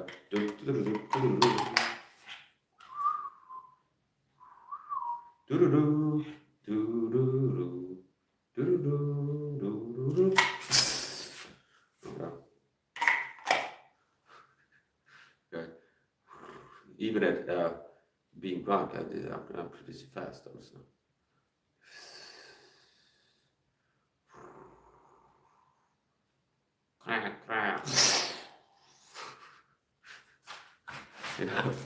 Yeah, so one-handed pulling can be good.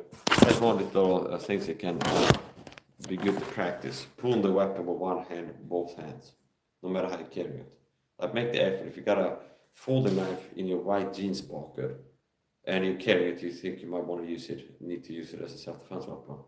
One thing that can be good to practice, like all the things you're doing to drill and practice and be good at using the weapon. And a part of using the weapon is deploying it so it can be used. Okay, so it's not cutting anybody like being folded in your pocket.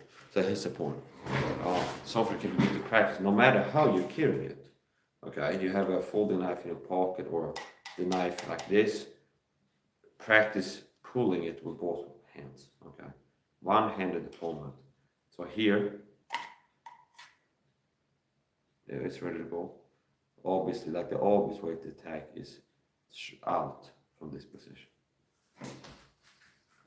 So yeah, and here's the thing. My opinion, what I think for if you want to buy a knife that's like its sole purpose niched fighting to kill motherfuckers on the side. Okay, it's like somebody's coming to get you. It's like, oh, I'm gonna get you. Okay. Now we're talking legal use, of course, in self-defense here. Okay. So anyway, here's the point. A dagger. Okay, a dagger. If you're looking for a weapon knife, don't fall for the gimmicky knife. I made a video once where I saw like Heart to Hurt, which is some short little ex-cop Edward, like inwardly he's struggling with things. So it's like a Heart to Hurt guy. I understand. So first of all, he's an ex-cop, okay, which say no more in America. Here's a point. Okay, okay, and he's one of these people got on my radar, understand? Then he makes these rage-baiting, inaccurate videos. It's like collapse a baton sack or something like this, okay, which is not the truth, but he gets more views by telling his video that, so he tells his video that, okay. So anyway, now he's sacrificing being valuable as a martial arts instructor based off of like making more money off of clicks. Okay. And another thing that's like one of the things he did, this Heart to Hurt guy, where it makes video like collapse of batons sack for self-defense or something like this. Okay.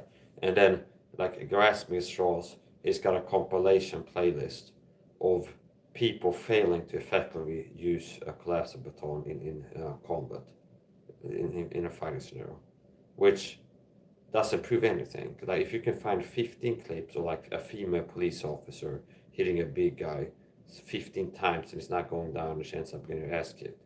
It's like, oh, does that mean the collapse of baton suck? No, you can do the same thing with anything. Why pepper spray sucks?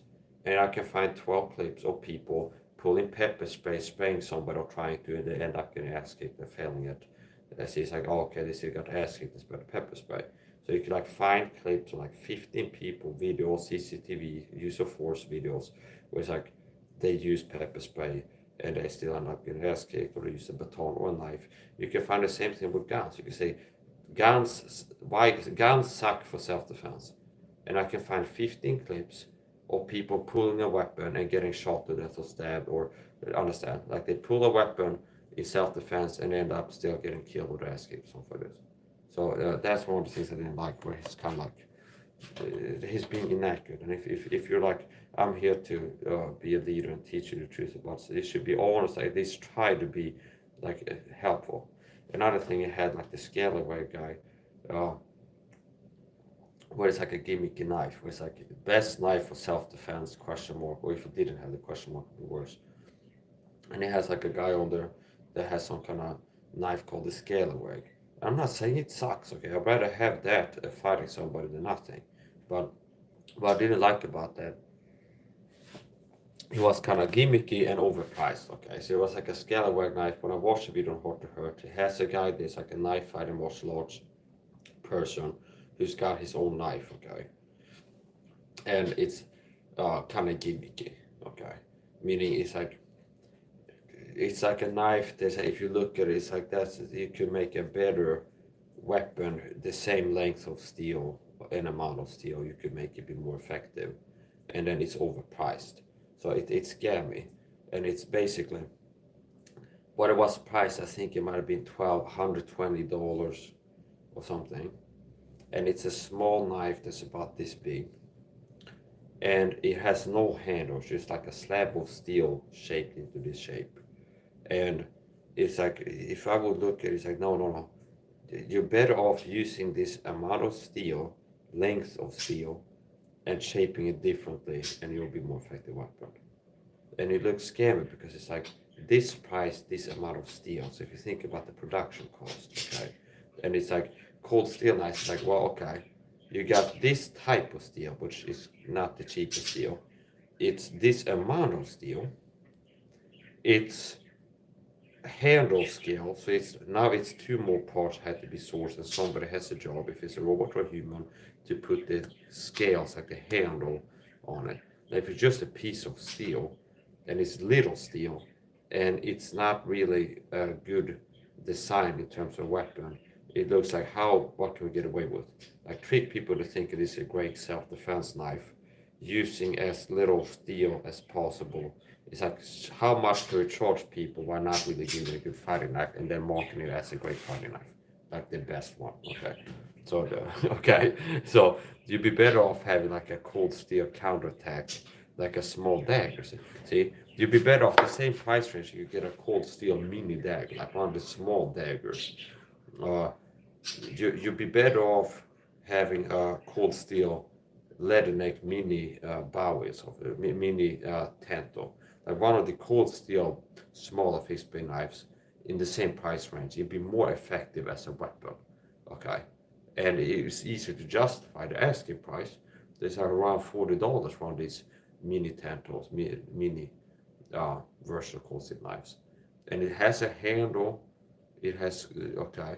So it has a parry guard and things like this. It's not just like you get like a slab of steel that's 4 millimeters thick, water cut it, and then it's like sharp with a bit. It's like okay, so it's $120, the best knife ever.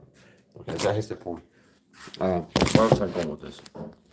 One of the best knives for fighting. Okay, initially I want a knife to carry on me for just killing people. Okay, a dagger a lot of times is the best. Okay, a dagger. And I can explain to you why. Because first of all, the Fairbairn Sykes fighting dagger, the 1980 trench knife. So notice it's like in actual, that we need people fighting other people, close range, extreme CQB I call it, meaning like ECQB, like extreme close quarters battle, but it's like you're touching each other, okay? So if a military of the world, which they can't really afford to be retarded, okay, let's send people out on the battlefield with lollipops and have them do eye pokes with it. That's what we're doing. No, okay, this like they're gonna figure out pretty soon that doesn't work, and this is in the best interest to win the war. So here's the point: it's like production cost to how effective it is as a weapon ratio. It's like they're gonna have that at least decent. If it's like something you're getting for an army, okay. So World War One, the trench knife, which is pretty much like brass knuckles with a thin dagger blade on it. That was used effectively. And the Fairbairn Sykes, it's used by people like armies as a weapon knife. So that also speaks to, okay, it's like if you're marketing Glocks, it's like, well, there's armies in the world that has picked that as the standard sidearm for the army. And what do militaries care about? The thing not breaking quickly in the field, being rugged, reliable, and effective, okay, an effective instrument of death. So here's the point. A fixed blade dagger, okay, that's in my view, my very humble opinion. A fixed blade dagger is one of the best, like niche, you're looking for a weapon, a knife that is most important to you is using as a weapon, a fixed blade dagger. Okay, and why is that good? Well, the shape of a dagger, it's very good at penetrating, creating puncture, like sliding in. When you need to stab into my body, I got a Kevlar line hoodie here. It's like it takes less force to slide through my clothes into my body and deep into my body with dagger shape. It's like it's good. The shape of the dagger blade is good at penetrating. If you look at arrow tips, it's like we need to get through animal hide and deep into the body to reach vital organs. A lot of times it ends up being shaped like a dagger, see, triangular or kind of like a dagger. So it's like a downsized dagger. A lot of traditional and also modern hunting tips for hunting. So what is that? It's how we want something that's gonna be good at penetrating, cutting through things and getting deep into the body to cause damage. With like a thrusting straight attack, you end up having that like dagger type shape a lot of time. Also, why is a dagger good for knife fighting? Well, basically a dagger is like this, only mirrored, where it's like looks the same the other side. Understand? If you make this a little bit thinner and then mirror it, so you have the same shape on the other side, that's a dagger pretty much. So for knife fighting, if I'm fighting you, okay, and I grab your neck, for example, and I throw a stab. Let's say you're coming at me, okay, and I got this here. I throw a hook stab like this, and I hit it here. If I enter into your body here, and I'm in your body, I can push and I'm cutting that way. I can pull and I'm cutting that way. If you're coming at me and I launch something, and I'm trying to hit you here with a stab, I miss, so I hit with the forearm, see, and the knife is behind your back, okay? I can pull, and I'm cutting as I'm just pulling straight back. So I throw a stab here, I miss, I hit with the forearm, I just retract it and I'm cutting. Okay, so if it's a dagger, I push into your face, I'm cutting. I end up behind your head, I pull back, I'm cutting back, okay? So it's like every way I'm cutting. So with a dagger, if you're here in front of me, and I go slash you across the forehead here, and I end up to the side of your body, and your arm goes to punch me, and I pull this back here, I'm cutting. See, if I retract it, I'm cutting back, okay? If I push forward, I'm cutting forward. Whatever is in front of this, I'm cutting, okay? Now, if I end up behind something, just pulling it back, I'm cutting back, see? I'm cutting forward, I'm cutting back. If I throw a stab to your neck, and I miss your neck and end up behind your neck, just pulling back, I'm cutting the back of your neck. I'm cutting forward, I'm cutting back. So it's like, it's easier to like everywhere, I just move it and I'm cutting whatever way, see? So it's not, if I end up stabbing you, if I have this grip, and I end up going for a stab here to you in front of me, and I miss, okay, and I hit with the forearm, this is your back, okay? Pulling back, I'm cutting your back. If it's a dagger, now this is not a dagger, so I'm not cutting back. So if I like throw here, like it's very quickly with a dagger, so I'm pulling. Like I throw a stab, I'm pulling, I'm cutting. If I'm pushing, I'm cutting. I stab any way I push the blade, I'm cutting that way. See? So it's like I can attack here, like you're in front of me, slash here, I'm cutting. I end up over here, I'm cutting on the way back. So it's like slash, slash, see? If I hit you here, okay, cut over the forehead. If I just pull it back, I'm cutting on the way back. Like any way I'm moving the blade forward, back, I'm cutting that way. So that's an advantage to daggers, if it's sharp enough, okay?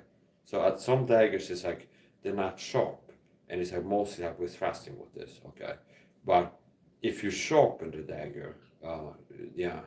Now also, for somebody who's not really good at wielding knives, there's more ways to get hurt, understand? So it's like you're more likely to get hurt doing shadow boxing with a dagger than one of these. So as usual, it's like you should build your skill wielding knives with a training knife, or have the weapon sheathed at least if you move around to not get hurt. So yeah.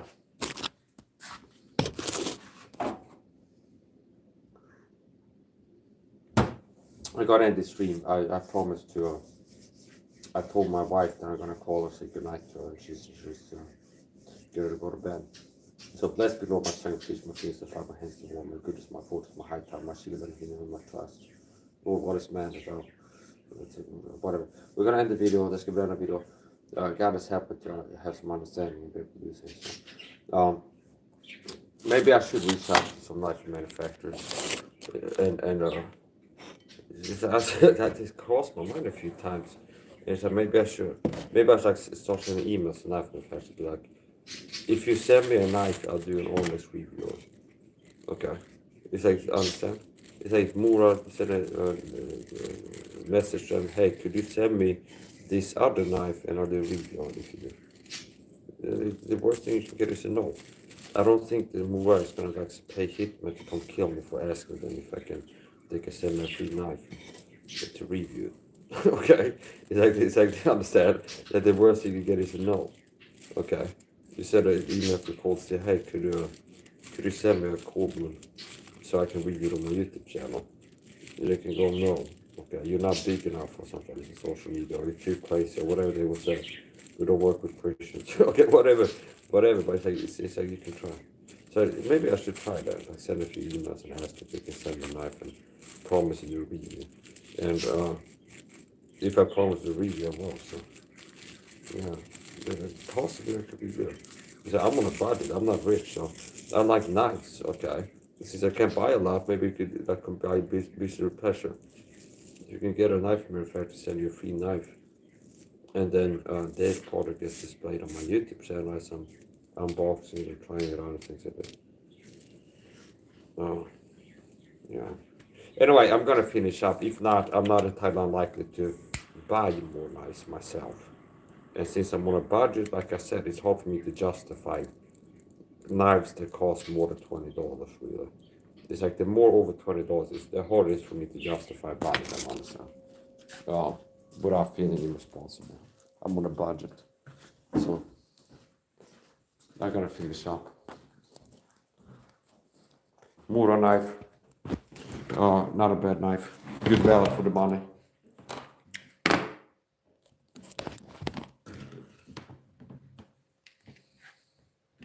Won't be fooled again, yeah. Actually, before I finish, somebody wrote about K-bars. He said he thought they were overpriced. I'm gonna search K-bar here and see. I don't think I've ever owned a K-bar knife. Wait, let's take a look. Kniv, this is knifestore.se, okay. I just clicked the top search, so I search K-bar knife. Here, K-bar large fighting knife. Yeah, okay, I would agree with the person that wrote that they're overpriced K-bar knives. 1,700 crowns. That's $170. K-bar large fighting knife. Yeah,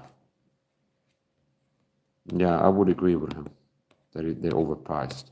But this K-bar Becker BK2 companion, $180.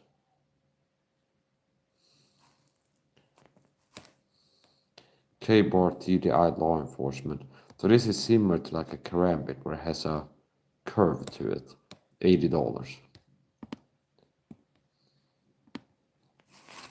K-bar Becker skeleton knife. So you could paracord wrap that handle. It's now this is kind of budgety. It's $30. Now for that price, I could buy 3 of these Moors. Okay. K-bar Becker BK23 skeleton knife. $299. Now, if you're like a person who's like into arts and crafts, you could buy this for like a do-it-yourself project of making, like cutting wood and making wood handles for it or something like this. But this is the cheapest knife that doesn't like shock me by how expensive it is. And it's a knife that's a skeleton without handles on it. What is K-bar skeleton knife?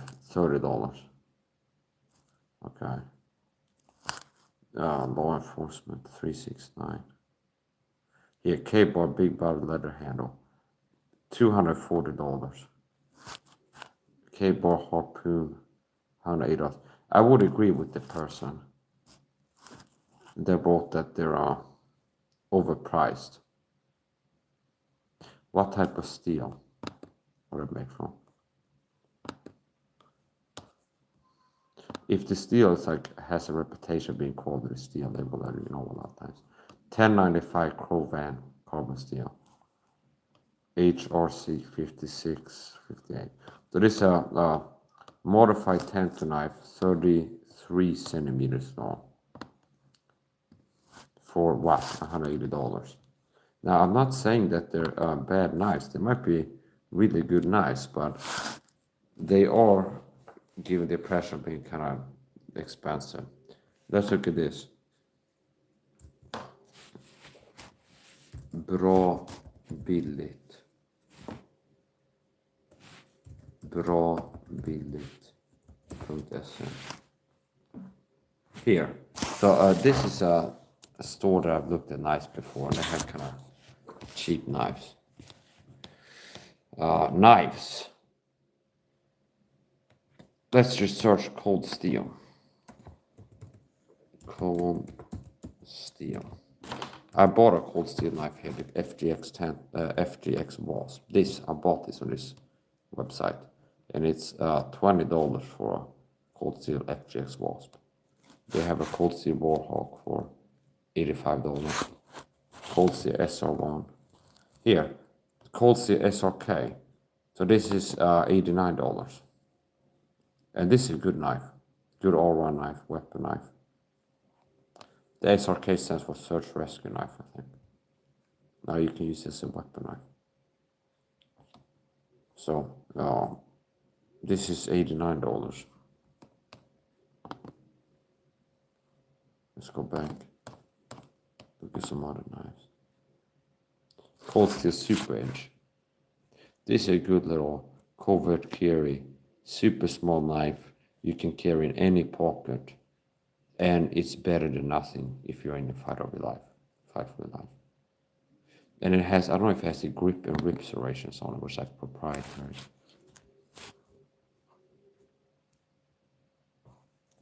Yeah, some of the Cold Steel FGX knife, or at least one of them, the FGX Wasp, it has the grip and rip serrations, which is supposed to aid like lacerations, like opening up the skin, despite being made from plastic material. Here, this Cold Steel Bowie spike. This looks good. I like Cold Steel knives. It's like they have knives for people on a budget. This is $55.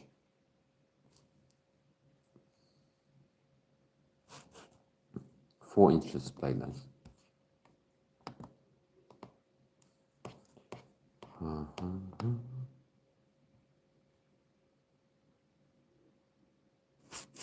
Here, so this is a better. This might be a better use of your money. If you look at those K-bar knives for $170, this is $140. Cold Steel OSI, and I have a training knife that has this type of design. This little thing in between your fingers helps with the retraction. So if you're boar hunting or you're thinking about fighting and you're stabbing, if you stab it, that helps with the retraction. We have something in between your fingers. When you get into the body or pull back, it helps it to retract the blade after achieving penetration. Also, it can help with the cutting power. So once again, we talked about different grips before. So here, for example, if I slash here and push against it, this intended that my hand wants to slide down. Now, if you have something in between your fingers, that helps. Okay. Same. Notice like with the thumb here, that's to help protect my hand from sliding down. Now, if I have a thing in the handle that goes in between the fingers, that can help like with the hand grip to keep my hand from sliding down because there's something like in between here. So, Cold Steel OSI. The first knife, like real knife that I bought for my own money, okay, was a Cold Steel GI, what's it called? Not GI tent, but the other one. They have it in 2 blade types. Cold Steel GI, draw point and tent, I think. So I have a Cold Steel GI.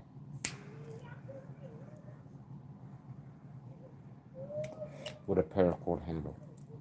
Paracord wrap handle. Yeah, so I like knives. I'm into knives, knife fighting martial arts, and sometimes I have people be like, Mike, why are you with this? I don't care, okay? It's like you don't like me training knife fighting martial arts and being into weapons and get better at killing people. It's like, that's okay. It's like, yes, I trained things that could help me get better at killing people as a knife fighting martial arts. Like a martial art form, which is, it could be used in self-defense if someone's trying to kill you. Now I don't have to think that like I'm going to be attacked, so I'm trained for that. Like I'm into that as a knife fighting martial art, as a martial art form.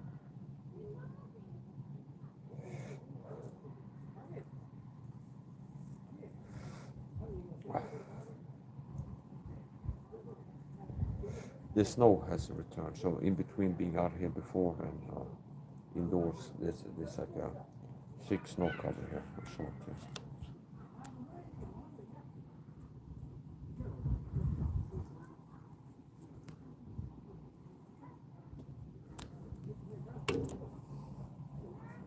Yeah, so I'll keep you updated on that.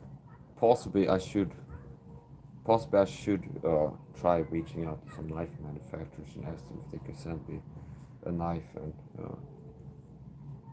if they do, I promise to make like a review on, like an honest review. I'm not gonna like send me a knife. I say it's the best knife ever, no matter what. Already before they send it to everybody. Like, if somebody sends that, be honest. And typically, I'm not interested in knives that are not good. So I order more knife if it's a decent knife for the money. See what we do. Or maybe if I send an email to Coetzee, but heck, could you send me a knife? And if you do, I'll feature it in my. I'd make a TikTok video, YouTube short, and a live stream. And in return, that's what I'm promising. Okay, if you send this knife, here's what I'm doing. I'm promising to do with it. Not it's like they'll be like, oh, what do you think about it? And then it's like somebody calls them from the Illuminati head office, and it's like say this, okay. Okay, it's like somebody calls the company, and it's like sulfur coming out of the phone, like a smoke, and it's like, just say, okay, don't do it. Okay, it's like a joke that I had. It's more or less funny depending on like my mood, but it's like I talked about it before. It's like if somebody would like see one of my singing videos, like, well, this guy can sing. He's like, let's try to sign him to a label. It would be somebody calling them on the phone. It was like the same. You know, hey, we're looking for a voice actor, or like a guy who can sing or something like this. It's like there's somebody would call them, then it'd be like somebody gets the call, and it's like this smoke coming out of the phone, and it's like sulfur, and it's like that. You shall not sign this man to your label. Then it's like you hear in the background, it's like the standard group. Oh, okay, you know the standard group, the Ice White Shot movie. There's like a scene go, oh, no, okay, yeah, okay. It's like that's playing the background. So it's like somebody, there's like calls them in the middle of a Illuminati ritual. It's like the sacrificing goats or something like this. It's like they don't do it. It's pretty cold out here. So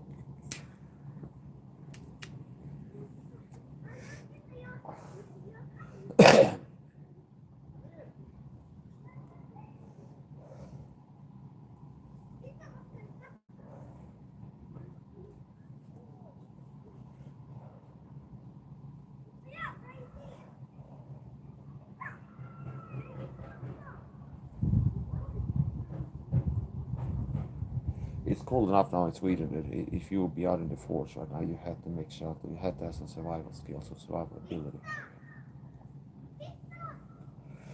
You have to build a shelter and some way to stay warm or you will die. It's cold enough now where it's like me dressed like this in the forest. I just like fall asleep, I die.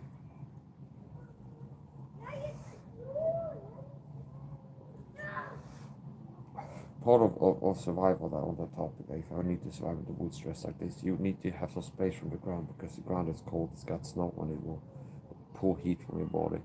So you want to have some distance. You can build like a little bed with wood, so you want to have some distance from the ground.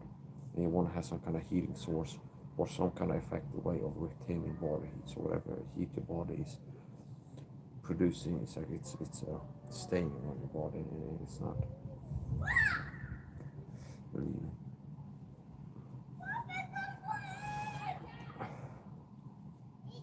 One of the simplest ways shelters to make is like a teepee, where if you have a tarp or a blanket or something like this, it's like you just get like a triangle shape and you stay under that. So your heat will rise and leave your body. So that would be a simple way to make a shelter if you have like a tarp and you're hanging from a tree and you have it like this. It's like you're inside of it. If it's big enough, you could be laying down. And your body heat goes up and it gets stuck in this, it retains the heat. And then you want to have some space for the burns off, so you don't want to be sleepy on ice or across snow. You can cool your body. I'm gonna finish up now, så det ska bli enda video. Jag byter knife, so it's not unlikely if you subscribe to my channel. This is the first video you watch. Here you see more knife content, okay? Now, how I do YouTube is not, like I'm an authentic person, okay? I don't do like a brand or an image or okay, it's like not high production. It's like I make a video where it's like I'm a guy who is myself and I make videos, okay? That's pretty much explains it. So I like knives. I end up talking about knives, showing them and using them in videos. So that's how it is. I'm gonna finish up now. This is gonna be another video. Don't try anything you see me do at home with the knife room. That's serious. So I do train with knife more, like actual knives, and do shadow boxing. This is not something other people should do because you can get hurt.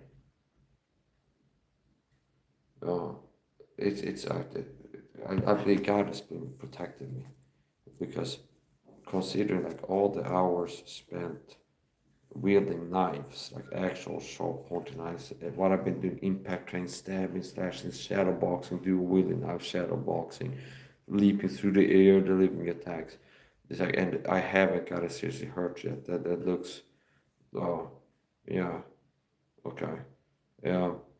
The one time I got injured, one time I got a minor petty injury, like I said, from using a utility knife with impact training, stabbing, and I didn't have my grip right. A bad workman blames his tools. Okay, so I didn't have the right grip. With the right grip, I wouldn't have had injury. So I didn't have this grip. I had this grip, the hammer grip, and I stabbed the wood board, and my hand slid down, cut my pinky, and I couldn't fully close my pinky for about a month or so until it healed. So that's one time I got a minor injury. Another time I got cut using the punching bob, doing impact training, stab with knives, and I think I did a jumping attack and hit it, and then my hand slid down, and once again I cut myself that way.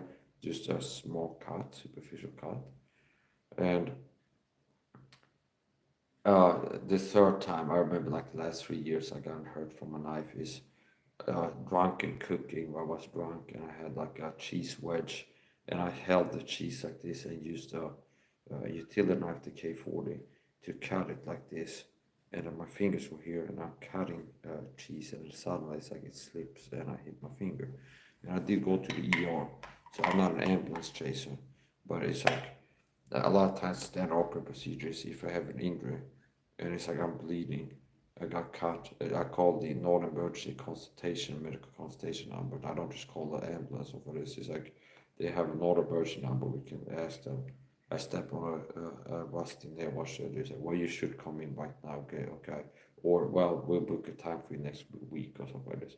So I was bleeding from my finger. I could feel I hit the bone. Okay. Now, it's not far to the bone from this side of the finger. Then it was bleeding kind of profusely, so I started bleeding, and once again the medical tape, which is part of what I recommended before to have at home for do it yourself, like first aid. It's like you got one of these on there, and then one medical tape on to stop the bleeding, but it was bleeding quite a lot, okay? So I just got it on there, and I don't know if there's cheese in the wound or if it's dirty. I just know it bled a lot, put something over it, so I can't really see what's going on there. So I called the non-emergency number, told them I cut my finger on the knife, it was bleeding quite a lot. They said, what is it? They said, well, you should come get it checked out. So I took a cab to the ER in the middle of the night, and they checked it out, they removed the thing, and they checked it, so it doesn't need stitches, they cleaned it up, and it's like, so anyway, that's the point. So yeah, not or interesting enough, it's like that's not something I've been training. See, so when I did get injured, okay, it wasn't knife fighting martial arts.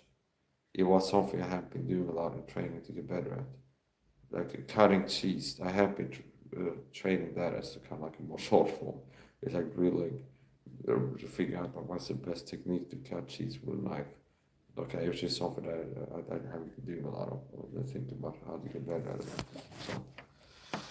So anyway, so basically, if you see me doing knife fighting, martial arts, shadow boxing, that will be like me cutting cheese. Whereas like you see me doing it after I've been doing it a lot, and I don't get cut, thank God. But it'll be like me cutting cheese.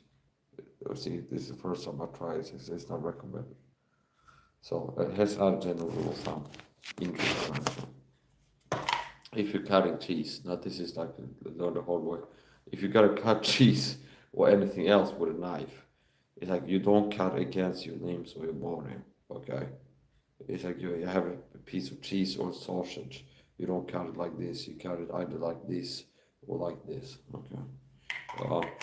A dull knife, I heard it said that it can be more dangerous than a sharp knife. Okay, so this I go, well, is that true? Possibly, if you have a dull knife, you'd be using more force if you're trying to cut something. And if you're using more force and you slip it, it's more, understand. If it's like sharp and I'm trying to cut into wood and it's a sharp knife, I don't have to use that much force. But if it's dull, then I really have to like really hit it hard to cut it because it's a dull knife. Yeah, more possibly it's more likely to end up impacting my body, but it's using more force rather than like tight control, tactical technique. Anyway, this is very looking good. I might say and I approve this message. More knives, okay. Don't be surprised. There's more murderous knife reviews. Talk about how to kill people with knives while being angry, and okay. He's like, oh Mike, we don't like it. Yeah, okay. Yes, I will be making videos uh, in a murderous energy. Talk about how to kill people with knives as a knife fighting martial arts self-defense form. I don't care. You don't like it. It's like there's other places you can go. Where there's little liberals that are doing lollipop licking reviews, how to lick a lollipop the right way while being gay and stuff like this. That's not the channel. I'm not saying they're wrong for doing that. I'm not saying that, okay? But this is not that type of channel, okay? EDC at home lollipops, the right way to insert them into your anal cavity or something. That's not the channel, okay? So if that's what you were looking for, you're right at the wrong place. You walk up the wrong tree, okay? So okay, yeah. Here's the point. Cold steel. I think the Lim Thompson. Okay, mark my words. Lim Thompson. Okay, I think Lim Thompson retired. Okay, and they have a guy called Chip now. I don't know if he's a Chip of the old block of Lim or not, but they got a guy called Chip now. Okay, so possibly it's whatever. It's, possibly it's got a chip on his shoulder, made you carry knives and care about killing people if you need to. I don't know. But they got a guy called Chip now.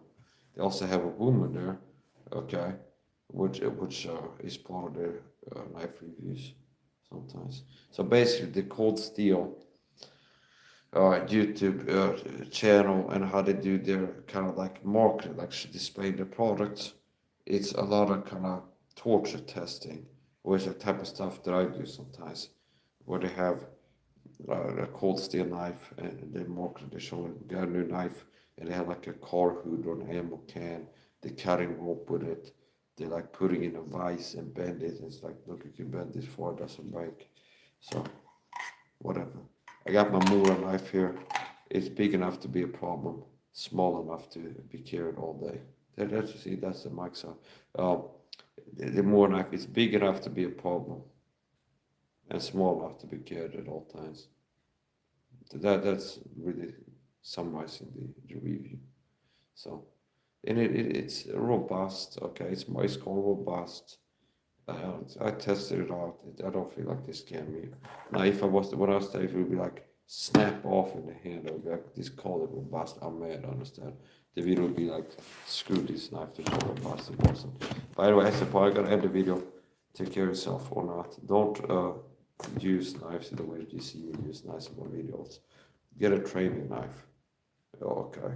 And that's another thing I like about cold steel. That if you buy a cold steel knife, most or all of the time they have a training version of the actual knives. If you buy a cold steel recon tent, you can find a cold steel recon training knife that you can store on shadow boxes or like this. So I'm gonna finish up with this other video. I'm gonna check out if this text guy helps anyone. He sounds like he's a knife guy. His comment looks like it was from somebody who's into knives. I'm gonna check out his channel, see if he's got any knife videos. So, this is gonna be a video. Bye.